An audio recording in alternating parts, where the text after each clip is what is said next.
The tent is quiet, but not peaceful. Oil lamps breathe a thin light across an old man's face, and you can hear the weight in every pause. Jacob Israel has called his sons in close. Not servants, not neighbors, the sons. The ones who have fought, lied, bargained, and carried the family name like a weapon. One by one, they step forward. Reuben goes first because he has to. Firstborn, the one everyone expects to lead. But the words that land on him aren't a crown. They're a verdict. Unstable. No preeminence. Then Simeon and Levi. Names you've read so many times you almost stop hearing them. But Jacob hasn't forgotten Shechem. The violence. The anger that looked like strength until it cursed the whole house. And then Judah. Not the firstborn. Not even close. Yet the air shifts when Jacob speaks. Suddenly the language sounds like scepter and lion, like authority that will outlast brothers and bury enemies. Joseph comes next with the scent of favor clinging to him, dreams, betrayal, a robe, Egypt. And the blessing is strangely expansive, like it's reaching beyond one man.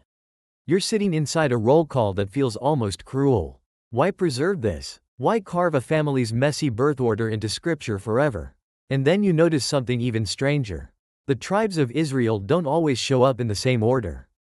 Sometimes Reuben leads. Sometimes Judah does. Sometimes Joseph splits in two. Levi disappears or moves. If this is God's covenant people, why does the list keep rearranging itself? Like the order is trying to tell you something you've been missing? What everyone gets wrong is assuming these lists are just ancient bookkeeping. Genealogical clutter. Scribal inconsistency. Names stacked like receipts. But what the Bible actually teaches is that order is part of the message. Across Genesis and beyond, the tribes aren't simply recorded. They're arranged. And that arrangement preaches. Here's the hidden logic. Hidden in plain sight. The Bible keeps ordering the tribes to make one theological argument about covenant belonging, firstborn failure, and God's chosen line. First, covenant belonging. The sons are not floating individuals. They come from Jacob's household, Leah, Rachel, and the two maidservants.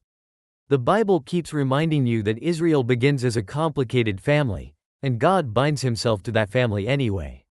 Second, firstborn failure. Reuben is consistently named as first, but his firstness is morally undercut. Genesis doesn't let you romanticize birthright. It shows you the fallout when the firstborn treats covenant privilege like a toy. Third, the chosen line.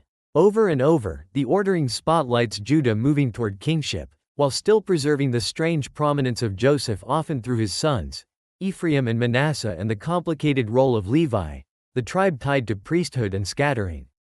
So that tense scene you pictured, Jacob's bedside blessings, was never just a father talking to sons.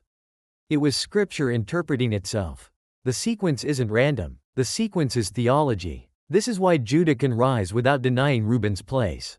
It's why Joseph can receive a kind of double portion without becoming the kingly tribe. It's why Levi can be both troubled and set apart. The Bible is showing you that God's promise advances by grace, not by mere birth order.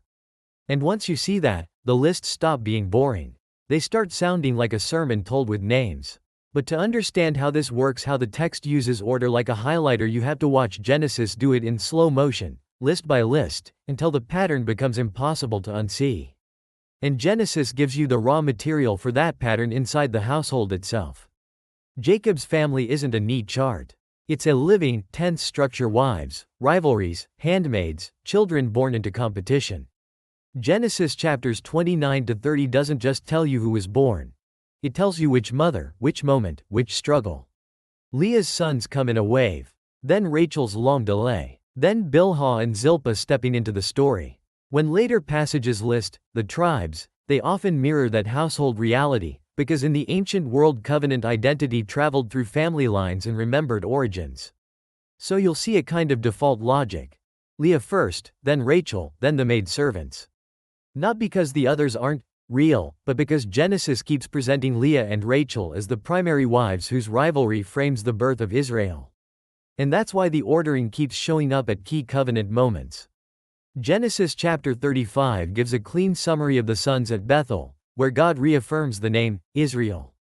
Genesis chapter 46 lists Jacob's household as they go down into Egypt, almost like a covenant census at the edge of exile. Genesis chapter 49 is the climactic blessing list, But it's more like a prophetic reading of the tribes as they will become. Each list is doing more than counting. It's situating Israel in the story. Even later, outside Genesis, the purpose of the list shapes the order. Camp arrangements in the wilderness, land distributions, worship roles, leadership genealogies, those aren't random settings. They're theological settings. The order can signal who is central in that moment. Judah's leadership, Levi's priestly proximity, Joseph's expansive inheritance. List ordering becomes a quiet editorial tool. So the question isn't, why can't the Bible keep the order straight? The question is, what is the Bible emphasizing right now by choosing this order? Because once you realize these lists were crafted to carry meaning, you start reading them like you read poetry. Repetition matters. Placement matters. Who comes first matters. Who gets split into two or left out matters. And that raises a sharper tension. If the household structure is the baseline, why do some Genesis lists still feel like they're rearranging the family on purpose, especially around Reuben, Judah, and Joseph? When you lay the Genesis list side by side, the randomness starts looking like a pattern with a pulse. In Genesis chapters 29 to 30, you get the birth sequences narrative: Reuben, Simeon, Levi, Judah, Leah's first four. Then pauses, bargaining, jealousy, handmaids, and finally Joseph, with Benjamin coming later in Genesis chapter 35. That story-shaped order makes you feel the chaos of the household. It's family history told in contractions and celebrations.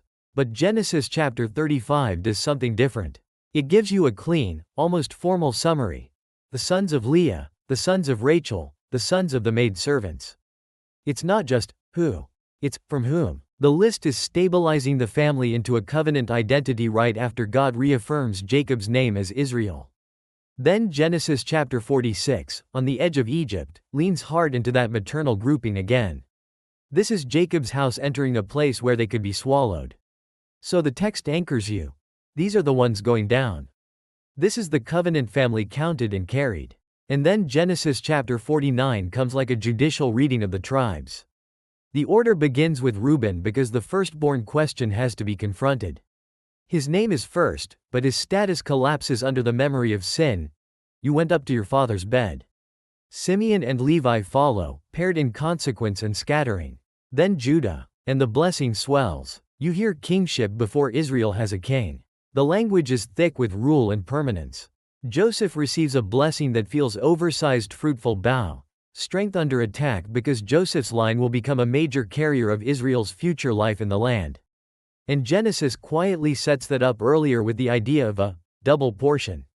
In Israel's world, the firstborn often receives a double inheritance. But when Reuben forfeits preeminence, that firstborn logic gets redirected. Not in a simplistic way. Judah isn't given everything. Joseph isn't given the scepter. The blessing differentiates roles. Even the names cooperate with the story without turning into word magic. Judah is tied to praise, and his trajectory moves toward public leadership. Levi becomes associated with being joined, yet Genesis chapter 49 speaks of scattering later. That scattering will take a priestly shape across Israel. So Genesis isn't confused. Genesis is catechizing you. It's teaching covenant theology through sequence. Birthright can be lost, sin has fallout, and yet God still moves the promise forward. But there's still one piece that doesn't fit unless you keep going. If Jacob's ordering is already preaching, why do later biblical lists keep reshuffling the tribes to spotlight Judah, Joseph, and Levi even more deliberately? The canon is doing something on purpose. You've now seen the pattern forming inside Genesis. But the real surprise is what happens later, when worship, land, and kingship force the tribes into new orders, and the Bible uses that reshuffle to preach. Not because the Bible forgot the real order, but because different moments in the story demand different spotlights. Once Israel becomes a nation on the move, lists start doing priestly work, military work, liturgical work, and in those settings, the ordering becomes a kind of guided tour of what matters. In the wilderness, Judah repeatedly rises to the front in leadership contexts, not because Judah was born first, but because the text is training you to see where the scepter theme is headed. Levi, meanwhile, can slide out of the 12 when land is being counted, because Levi's portion is different. Not absent, set apart. And then Joseph. Joseph doesn't just stay Joseph. He expands into Ephraim and Manasseh. That's not a random complication, it's inheritance theology. A double portion that signals fruitfulness and influence without stealing Judah's distinct role. So in land and territory contexts, Joseph's name may appear through his sons, and suddenly the list is telling you, watch how God preserves Israel's fullness while still steering the promise. Here's the deeper layer.